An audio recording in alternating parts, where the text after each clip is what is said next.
Greetings to all my eternal friends. Before we start this video, I just wanted to take a moment to tell you something so sad. Okay, I have been going through my video analytics for California Preachin', and can you believe that only 30% of people who watch Cal Preach are actually subscribed to Cal Preach? So I just wanted to take a second to ask you if any of my videos have ever touched you in any way. Would you please be so kind as to subscribe and possibly even share Cal Preach with a friend?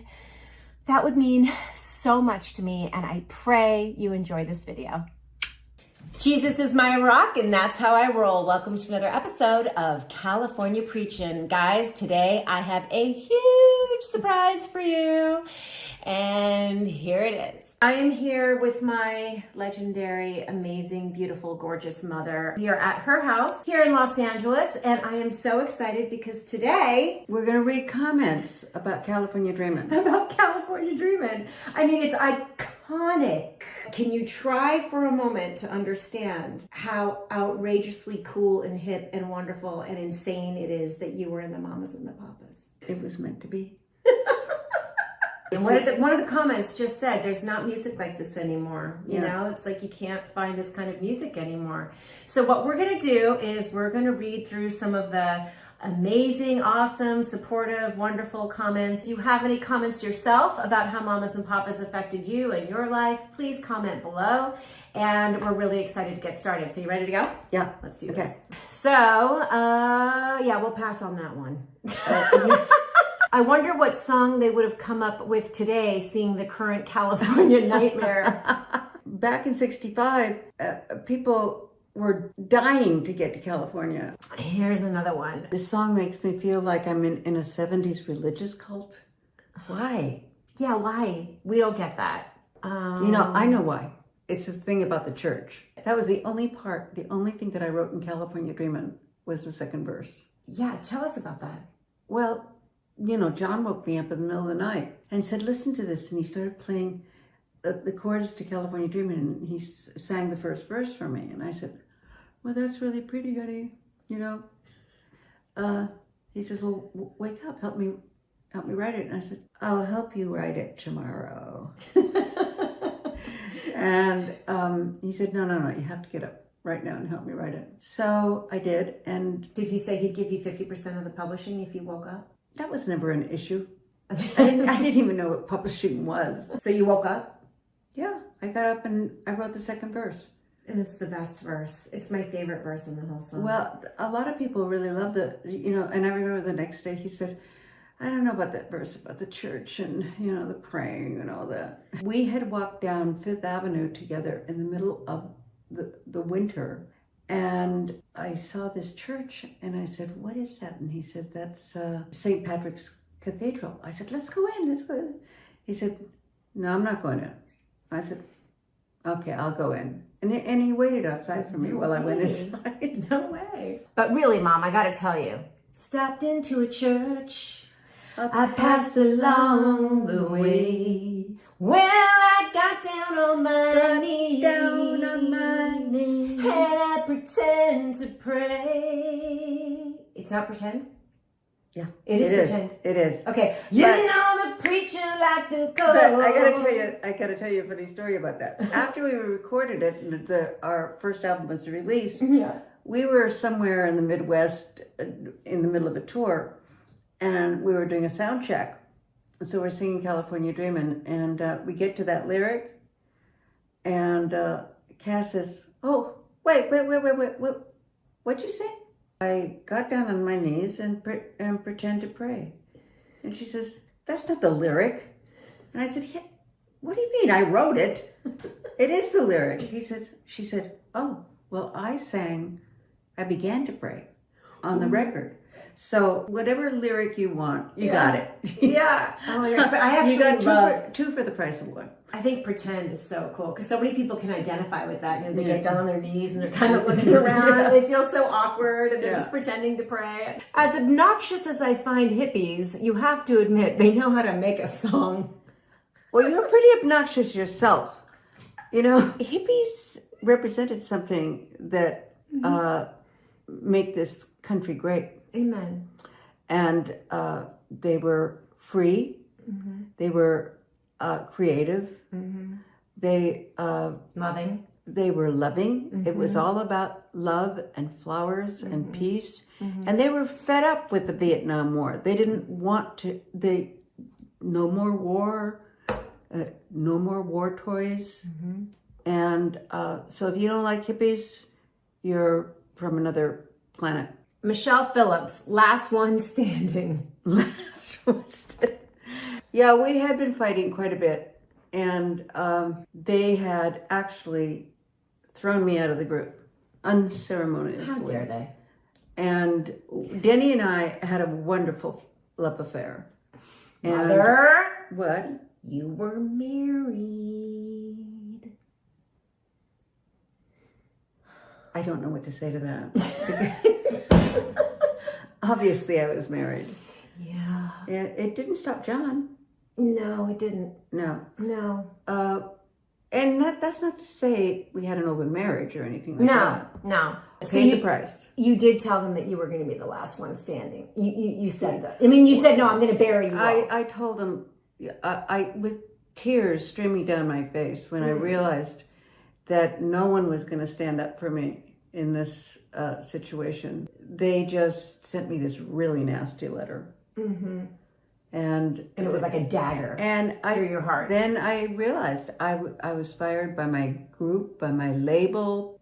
Your husband, your best friend. My husband, my best friend, Oh. my lover. Oh my God.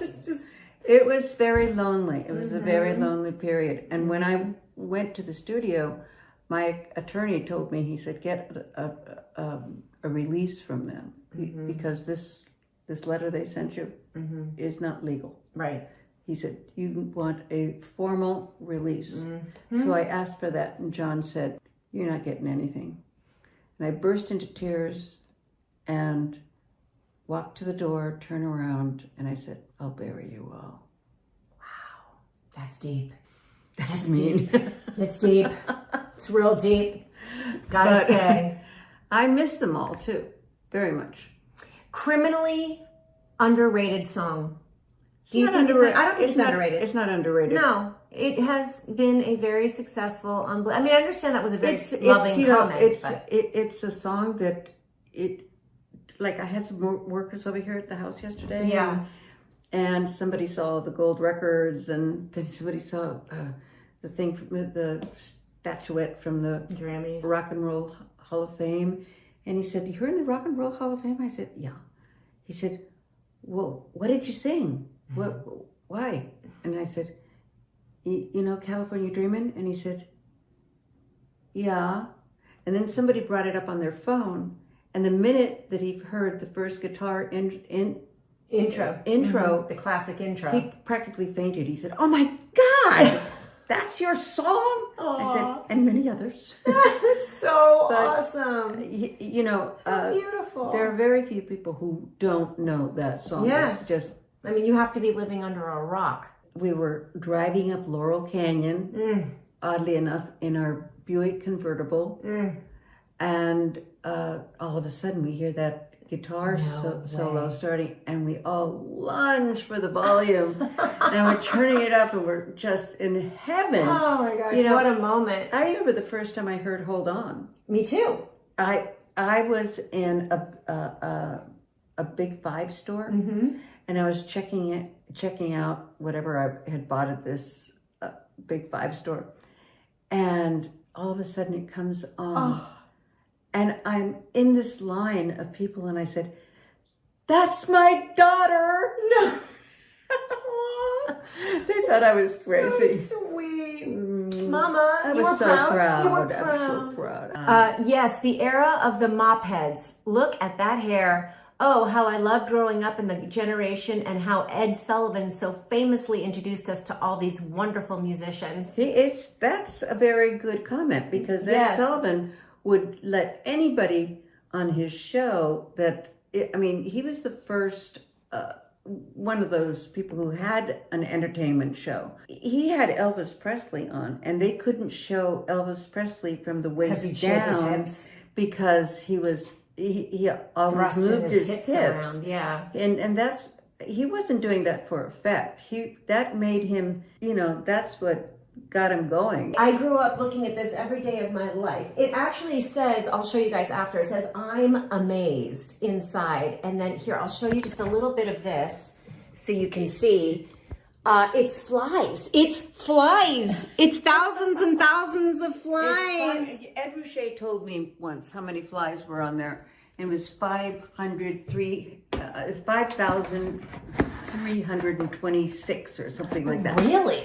I mean, he knew precisely what it was because actually it was done by stenciling. But if you back up, you can see that the words "I'm amazed" are in there. And he gave it to me. It's so nice.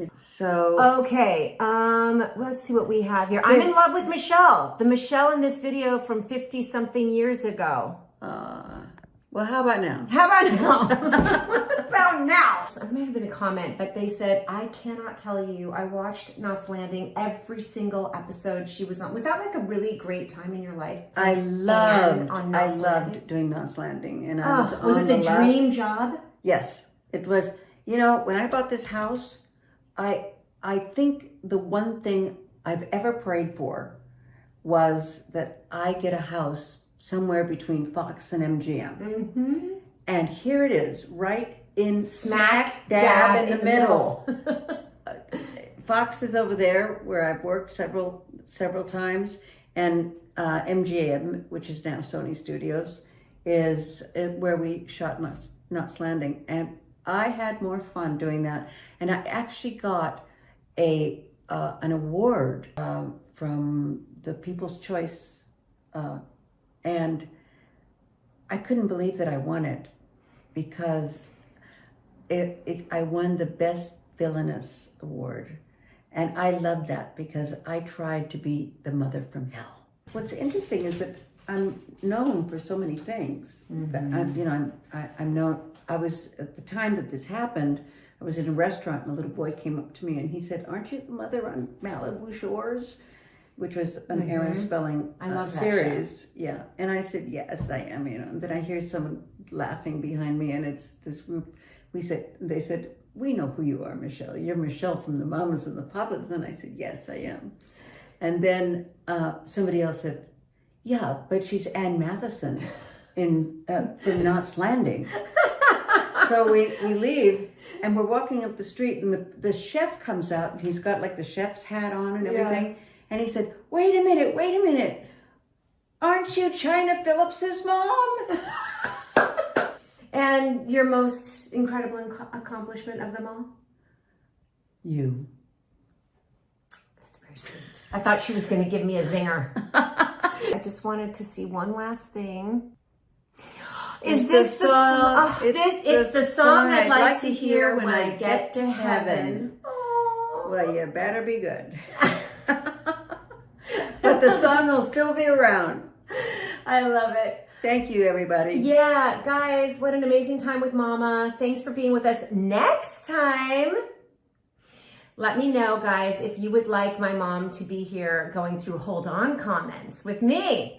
Perhaps I could get her to do that with me before I go back to New York. Okay. That sounds real It promising. never ends.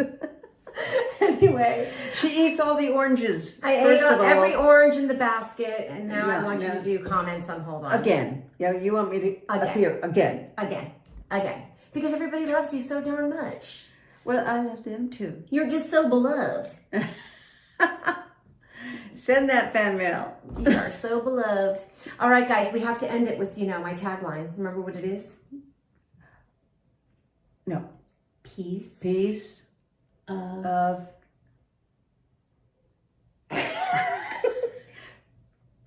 Christ. Right? Or you could just say pizza crust. How many pieces are there? I mean, Pizza crust. Piece of crust. Or piece of Christ. Pizza crust. I used to say, piece of Christ to people walking down the street. And I was like, Jessica, nobody ever responds back to me when I say piece of Christ. And she's like, that's because they think you're saying pizza crust. All right, guys. Peace of Christ. Bye. Bye. Hold on for one more day. And California Dream, your life away. This is wild. Wild, wild, wild. It's so cool to be in here. I just love this room. My mom has her books and pictures of me and all of her amazing achievements. This is a cute picture of me, Mommy. Yes. I love these pictures. Yeah. And it just kind of never ends. So, Mom, tell us a little bit about this. Mamas and Papas deliver. And this is If You Can Believe Your Eyes and Your Ears. That's California Dreamin'. These are Mamas and Papas dolls. Oh my goodness. Look at that. That's classic vintage memorabilia. And here's me in my first movie, Dillinger. That's the Rock and Roll Hall of Fame. This one? This one. Right. Yeah. And then this is a Grammy. A real Grammy. For Monday. National Academy of Recording Arts and Sciences, the Mamas and the Papas, Best Contemporary R&R Group Performance, 1966, Monday. This is the Soap Opera Awards. This is absolutely my favorite. Outstanding Villainess. Michelle Phillips, Knots Landing, January 99. Girl, 91. you earned every bit of that one. Oh, this is Wilson Phillips at number 1. Look at that. That's amazing. Hold on, number 1. Hi, my eternal friends. I pray that that video blessed you. I wanted to remind you that California Healin' is going strong. We have 100 ladies in these groups that we have formed, and there are 3 meetings right now that are going super strong, and we would love for you to join one of them. You can get a 1 free drop-in if you fill out the interest form that is in the description of this video, and it is also pinned at the very top of China's comments. And I'm going to read to you the dates and times of these live Zooms that I hope you will pop into and attend. A live Zoom call every Saturday in the Promises group. It starts at 11 a.m. PST, and that would be 2 p.m. Eastern. Then we have another live Zoom call on Tuesdays in the Identity Group. Identity Group meets at 9:30 a.m. PST and 12:30 p.m. EST. All right, then we have the Revelation Group. That's on Thursdays. Revelation is 9:30 a.m. PST and Revelation is 12:30 p.m. EST. All right, so please get your 1 free drop-in. And I pray that we see you there. Get your Godversations on, get your healing on. Peace of Christ.